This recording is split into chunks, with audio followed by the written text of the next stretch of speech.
जय हिंद दोस्तों। जवान का कोर्ट मार्शल करना पड़ा भारी और कोर्ट मार्शल होने के बाद जवान को गुस्सा आया, संतरी की राइफल छीनता है और अंधाधुंध फायरिंग कर देता है कैंप के अंदर। दो जवानों की मौत हो जाती, दो घायल हो जाते, अफरा तफरी हो जाती और जवान बेकाबू हो जाता है। बड़ी मुश्किल से उसको काबू में किया गया। उसके बाद क्या होता है, चौंकाने वाली बात, अपने साथियों पर फायरिंग। हाँ जी दोस्तों, जहां पर संतरी खड़ा था उसकी राइफल छीनता है और उसके बाद उन लोगों को टारगेट करता है जिसकी वजह से शायद उसका कोर्ट मार्शल हुआ था। हाँ जी दोस्तों, इस तरह जवान बिल्कुल पागलपन हो जाता है और वहां पर अफरा तफरी हो जाती है। आखिर दोस्तों, आपने कहां की बात है, जरा मैं आपके सामने शेयर करना चाहता हूं। मालदा बीएसएफ कैंप में जवान ने की अंधाधुंध फायरिंग, दो जवानों की मौत, एक गंभीर रूप से घायल। पश्चिम बंगाल मालदा जिले में बीएसएफ की 71वीं और 119वीं बटालियन के मुख्यालय में गुरुवार शाम को एक गोलीबारी की बड़ी घटना हुई। दो जवानों की मौत हो गई, अन्य जवान गंभीर रूप से घायल हो गए। प्रारंभिक जानकारी यानी एक साथी जवान ने इस तरीके का कृत्य किया। कोई बाहर का नहीं था, ना कोई आतातापी था, ना आतंकवादी था, ना आताताई था, न कोई एंटी सोशल एलिमेंट्स था, वो खुद का साथी था। आखिर साथी क्यों भड़का? पुलिस के अनुसार गुरुवार शाम करीब 4 बजे वैष्णव नगर थाना क्षेत्र के 17 माइल स्थित बीएसएफ मुख्यालय में मालदा के पुलिस अधीक्षक अनुपम सिंह ने बताया कि आरोपी का जवान का नाम है शिवम कुमार मिश्रा। वो हेडक्वार्टर में जा रहा था, वहां पर एक संतरी खड़ा था और संतरी के बगल से निकलता है और राइफल को खींच लेता है। राइफल खींचता है और भागता है, गोलियां चलाने लगता है।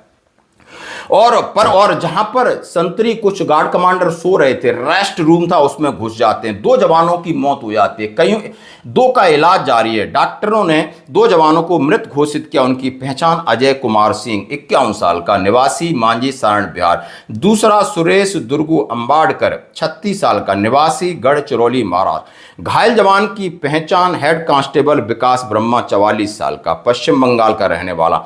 पैरों में गोली लगी, उनका इलाज चल रहा है। घायल जवान ने बताई घटना, यानी अस्पताल ले जाते समय एक घायल जवान ने बताया कि हम लोग रेस्ट कर रहे थे और अचानक गोली हमारे पैरों में लगती है, घड़ घड़ की आवाज आती है, हमको समझ में नहीं आता है आखिर क्या हुआ है। कोर्ट मार्शल के बाद हिरासत में था आरोपी। पुलिस और बीएसएफ सूत्रों के अनुसार प्रारंभिक जांच में सामने आया कि आरोपी जवान शिवम कुमार मिश्रा के खिलाफ कोर्ट मार्शल की कार्रवाई हुई थी और बीएसएफ की आंतरिक हिरासत में रखा गया था। हाल ही में उसे हिरासत से रिहा किया गया है। हाँ जी दोस्तों, घटना के बाद पुलिस ने आरोपी को हिरासत में ले लिया है और बीएसएफ संयुक्त रूप से जांच कर रही है। अनुशासनिक कार्रवाई का बदला। हाँ जी दोस्तों, उसने कोर्ट मार्शल का बदला लेने के लिए अपने साथियों पर फायरिंग किया। हालांकि अभी जांच बाकी है, पूरी तरीके से स्पष्ट नहीं हुआ है, हर पहलू की जांच की जाएगी। बीएसएफ ने भी अपनी जांच शुरू कर दी है।